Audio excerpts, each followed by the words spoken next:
할렐루야. 6월 2일 큐티 영상 시작하겠습니다. 오늘 말씀은 고린도전서 1장 10절에서 17절까지 내용입니다. 고린도전서는 사도 바울이 에베소에서 고린도에 있는 그런 교인들에게 하나님의 말씀을 전한 그런 그 내용입니다. 고린도 교회는 어떤 교회입니까? 언변과 지식이 있는 교회, 그리고 성령의 은사가 충만한 교회, 그리고 특별히 재물이 많은 그런 부자인 그런 교회였습니다. 사람들이 다 추구하는 그런 모습 아니겠어요? 언변이 있고 지식이 있고 은사가 있고 재물이 있고 무엇이 부족하겠습니까? 어떻게 보면 이 교회는 완벽하다 그렇게 볼 수 있겠지요. 그러나 사도 바울은 이 교회를 향해서 하고 싶은 이야기들이 너무너무 많았습니다. 그래서 신약 성경에 고린도 전후서를 다 합하면 29장이 되니까 신약 성경 중에서도 가장 길게 이 교회를 향해서 하나님의 말씀을 쏟아낸 거예요. 대부분의 그런 경우는 이 교회가 문제가 있다는 것입니다.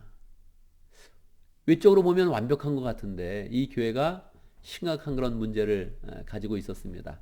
그래서 그것을 하나하나 짚으면서 여러 가지 이야기를 해줍니다.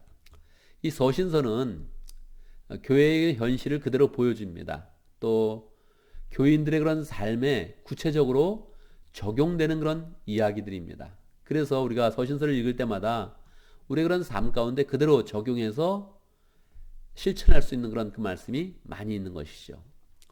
사도 바울은 고린도 교회를 보면서 이 서신을 썼지만 이미 이 서신을 쓰면서 고린도 교회 주변에 있는 많은 교회들에게 이 말씀이 전파되는 것을 알고 있었고 또 세계 각처에 이 말씀이 전파될 것이라는 것을 미리 마음 가운데 염두에 두었습니다.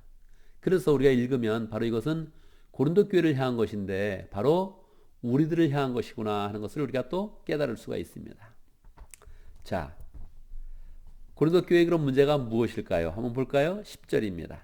그러므로 형제자매 여러분, 나는 우리 주 예수 그리스도의 이름으로 여러분에게 권면합니다. 권면의 내용이 시작되는 것입니다. 시작은 어떻게 됐습니까? 감사로 시작됐죠. 이야기를 당신들 문제 있다 이렇게 시작하지 않고 이 교회를 향한 그런 감사로 먼저 시작해서 이제 권면으로 들어가는 것입니다. 우리도 이런 태도를 항상 늘 가져야 되죠. 여러분은 모두 같은 말을 하며 여러분 가운데 분열이 없도록 하며 같은 마음과 같은 생각으로 뭉치십시오.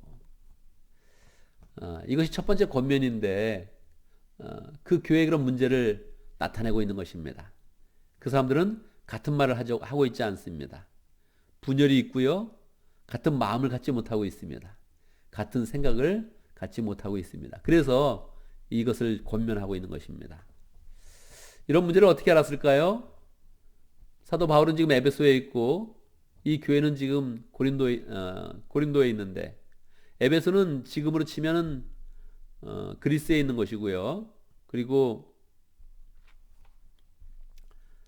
잘못했습니다. 둘 다 터키 쪽인데 그 거리가 떨어져 있기 때문에 에베소는 지금으로 치면 터키에 있고 그리고 고린도는 지금으로 치면 그리스에 있습니다.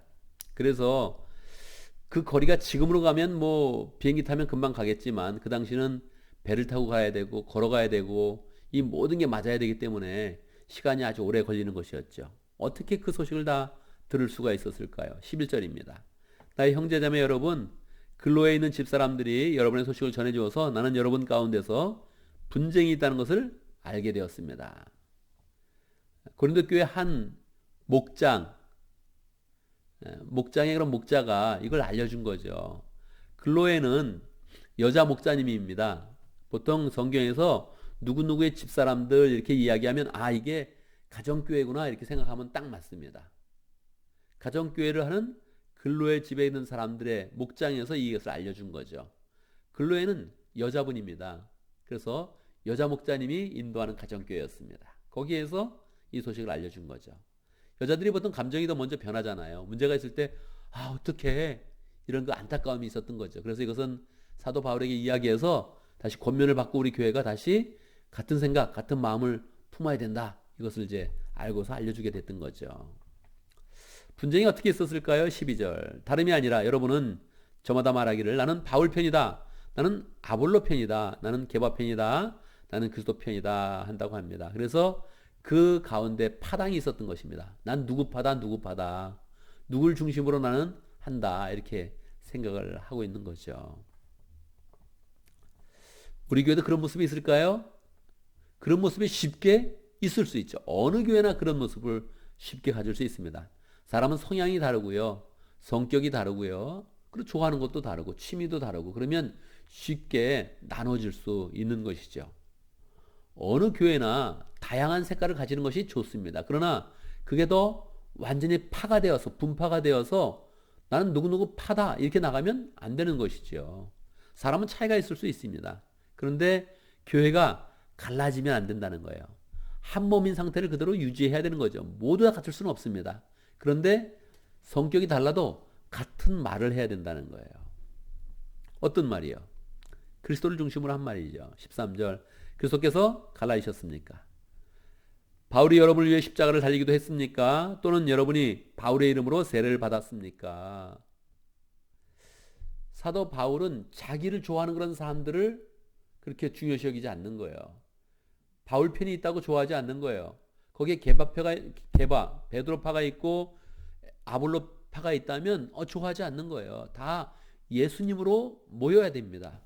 예수님의 이름으로 세례를 받고 예수님이 우리를 위해 죽으셨습니다. 그렇게 이야기하는 것이죠.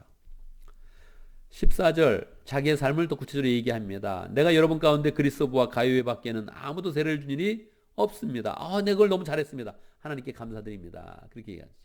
내가 세례를 좀 적게 준 거 잘했네요. 지금 생각해보니까 아주 잘했네요. 아무도 나의 이름으로 세례를 받았다고 말하지 못할 것입니다.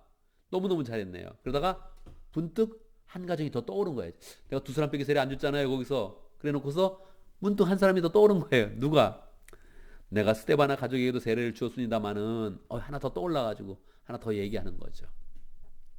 그 밖에는 누구에게도 세례를 주었는지 나는 모릅니다. 나는 내 사람을 만들지 않았고 당연히 내 이름으로 세례를 주지 않았습니다. 다 우리는 그리스도의 지체로서 그리스도와 한 몸이 되어야 됩니다.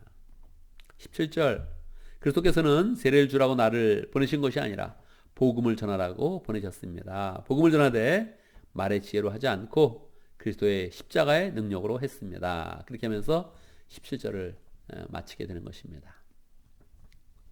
자, 오늘 말씀은 우리가 교회는 분열되면 안 된다. 이렇게 딱 교훈을 받아야 되죠.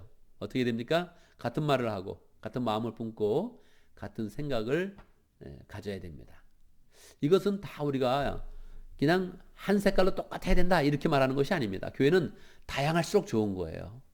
교회는 여러 층의 사람이 있을수록 좋고 여러 나이 또래가 있으면 좋고요. 항상 교회는 다양할수록 좋은 것입니다. 그런데 그 모든 사람들이 어떻게 해야 된다고요?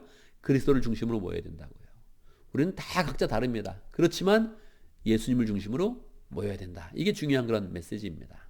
예수님을 중심으로 모이면 교회는 예수님이 주신 그런 사명을 갖게 되죠. 무엇입니까? 복음을 전하는 것입니다. 17절이죠. 그리스도께서 세례를 주라고 나를 보내신 것이 아니라 복음을 전하라고 보내셨습니다. 그래서 우리가 교회의 그런 사명을 받고 복음 전하는 일에 열심히 하면서 우리의 그런 다양한 빛깔을 나타내면 그게 교회의 그런 아름다운 그런 모습을 갖게 되는 것이죠. 오늘도 함께 이 말씀을 보면서 기도합니다. 우리 교회가 더 믿음 안에서 한 마음이 되어서 그리스도를 중심으로 다 하나 된 복된 그런 교회가 될 수 있도록 그렇게 함께 기도해야겠습니다.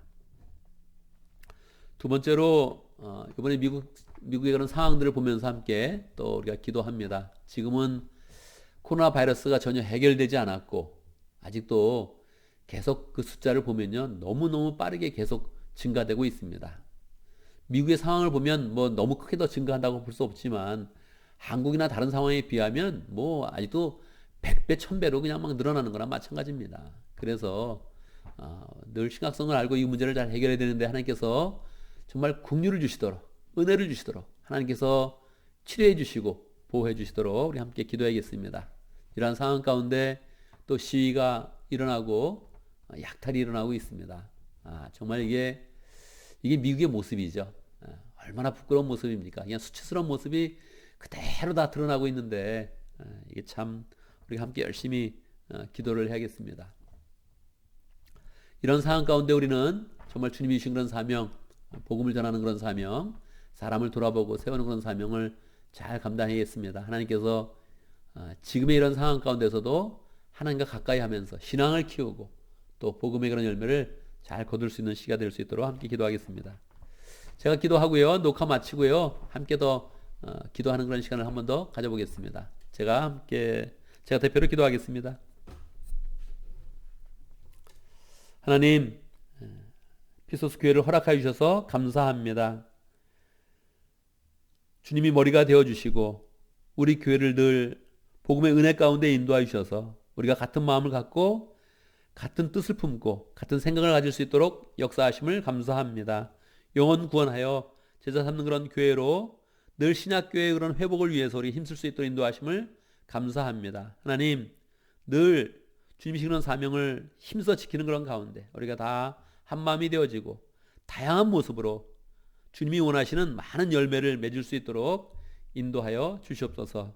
하나님 아버지, 주님께서 우리를 이 미국 땅에 불러주셨고 이곳에서 또 교회를 세우게 하셨는데 이 미국을 불쌍히 여겨 주시옵소서. 신앙으로 회복되게 하여 주시옵소서.